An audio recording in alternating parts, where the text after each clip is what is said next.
Hey there. So, what I wanted to talk to you about today is a book called The Untethered Soul by Michael Singer. The Untethered Soul, The Journey Beyond Yourself. And this is a #1 New York Times bestseller.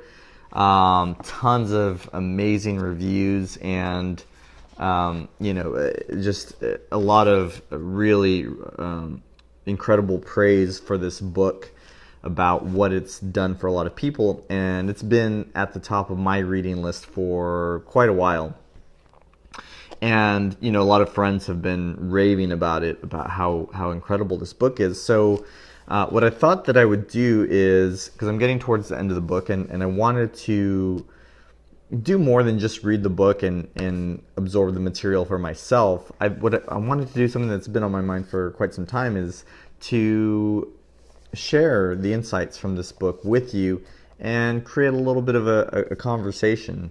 And I know a lot of you don't have tons of time to sit down and read a lot of books. It's something that I love to do, but I also know that it can take a lot of time to sit down and really focus on one book at a time. And a lot of us just don't have that much leisure time. We're busy with all the other things in life.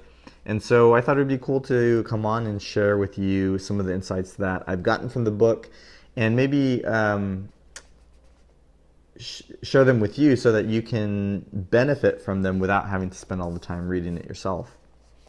Or if you do read it yourself, to have a conversation about it and share ideas and what it's done for you. So I'll just dive right into it. So at the beginning of the book, he talks about the voice that's inside your head.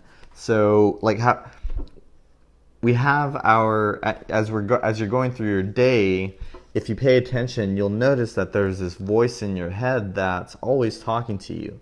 It might say, when you first wake up, like, "Oh gosh, I don't feel like getting up," or maybe it says, "Oh my gosh, I can't. I'm so excited. Today's Friday." It might say, "I wonder what's going to happen at work today." Or it might say to you, "Gosh, I have so many things to do. How am I going to get it all done?" Or, it say all kinds of things. And what it does, if you pay attention, is that the voice is categorizing and labeling things and evaluating them and putting things into boxes and saying, "I like this," or "I don't like that. I hope it doesn't rain. I really want to go spend some time outside." And so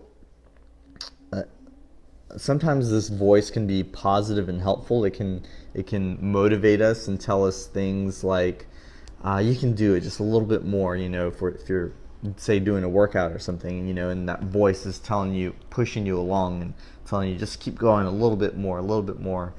Or it can sometimes, and it can also help you in other situations as well, where maybe you have to prepare for a presentation or a big project, and the voice will kind of keep you going and tell you things to stay focused and to keep making that forward progress.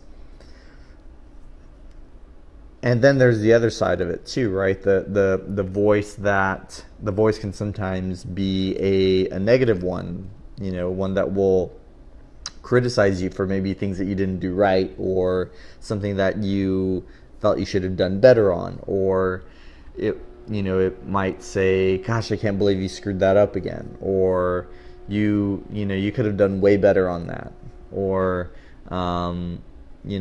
that person's super successful. Why can't you be like that? And all these kinds of things that it can really kick us while we're down and put a lot of pressure and create a lot of stress and frustration for ourselves. So, which one? The question can arise is, well, if there's the positive, helpful voice and then the negative, hurtful voice, which one are we? And he makes the point in this book that you're not either of them. You're not the good voice. You're not the bad voice. You're not the the person who's saying all these great things. You're not the person who's saying all these bad things. You really, in actuality, are the person who's hearing all these things being said. You are the consciousness that is observing this voice. And this was a big revelation for me a few years ago in my own life, when I realized that I had a lot of self-critical talk going on inside of myself. I was beating myself up for all the things that I felt I should have been doing, or I would achieve something in my career, or in my own personal life, and I wouldn't give myself credit for the thing that I did. I would criticize myself for not having achieved something bigger that I thought I should have. And so it was this constant comparison with something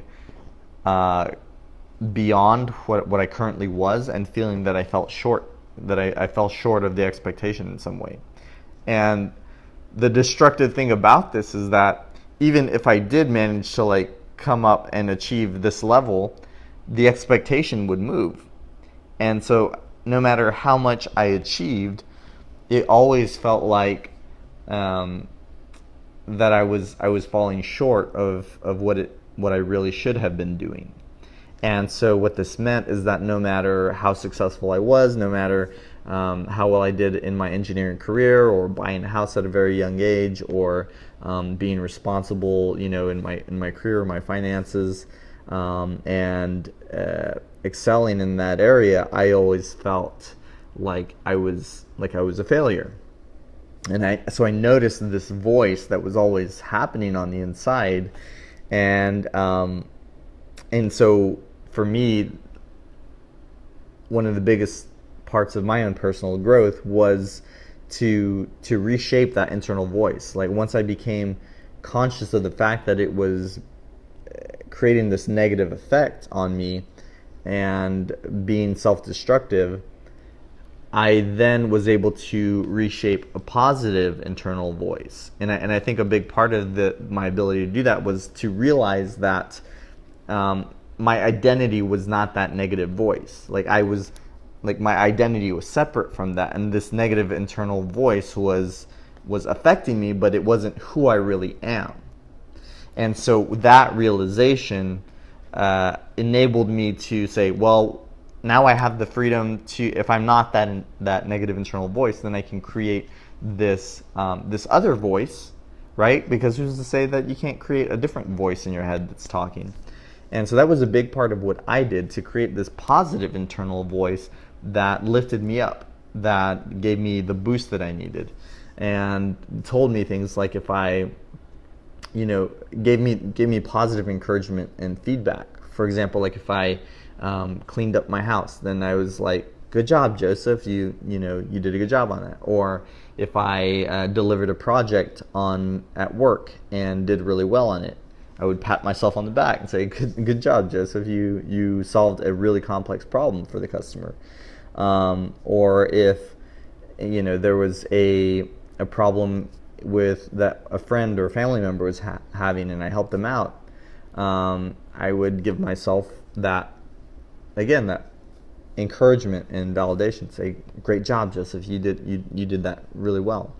And even for small things, like checking the mail or washing the dishes, And so I started to really cultivate that positive voice to counteract the negative voice.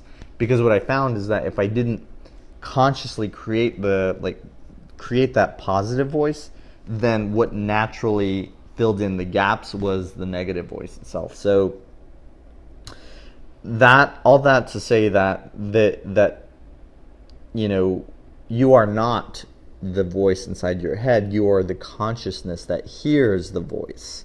And that is a pretty big revelation. If you just take that one thing from this video, of recognizing that whatever voices are going on in your head, what you're hearing, that it's not you, it's simply a voice that's been created to help you understand reality and understand your perceptions, and has been dramatically impacted by the influences that you've had throughout your life growing up, friends, family, social influences, environmental factors, all those things.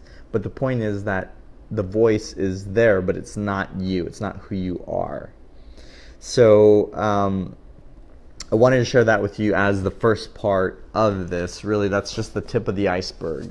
There's so much more to talk about in this book, but I just wanted to share that little tidbit with you, to become conscious, become aware of that voice that's inside your head, and to recognize that it's not who you are, and you can start to separate yourself from it, become the objective observer. And once you do that, you free yourself from a lot of the pain and suffering, because so much of the pain and suffering that we experience is not because of the things that necessarily happen to us in our life, but because of the things that we say to ourselves about it.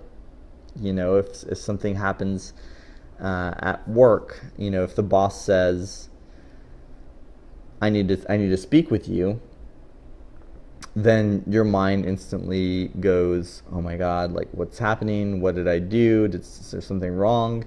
Am I going to get fired? Did I forget to turn in something? All this stuff, right? Similarly, like if your partner sends you a message and says, hey, I really need to talk to you about something important, then or let's say, for example, a more common one of you send them a message and they don't respond. They don't respond for a few hours maybe. And then your mind starts to go off and create all these stories about they don't care about me, they don't love me, nobody ever pays attention to me, blah, blah, blah. All these things that our mind starts to the voice in our head starts to say to ourselves, that creates so much suffering. And then, come to find out that the boss says, oh, just wanted to check on the status of this project. Or your partner says, oh, sorry, I was out at dinner with a friend and I didn't hear the phone beep. I just saw your message. And then instantly we're like, oh, feel a sense of relief.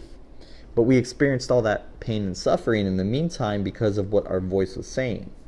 So if you can learn to recognize that voice when it pops up and to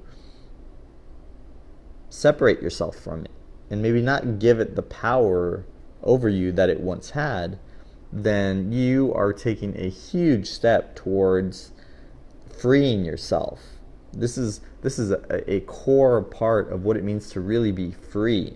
And so many of us are trapped in the mental prison with this guard who's berating us or telling us terrible things, creating all this pain and suffering. And we're living with this guard inside of our head day in and day out. We're prisoners without even really knowing it. So if you want to be free, you got to kick that guard out.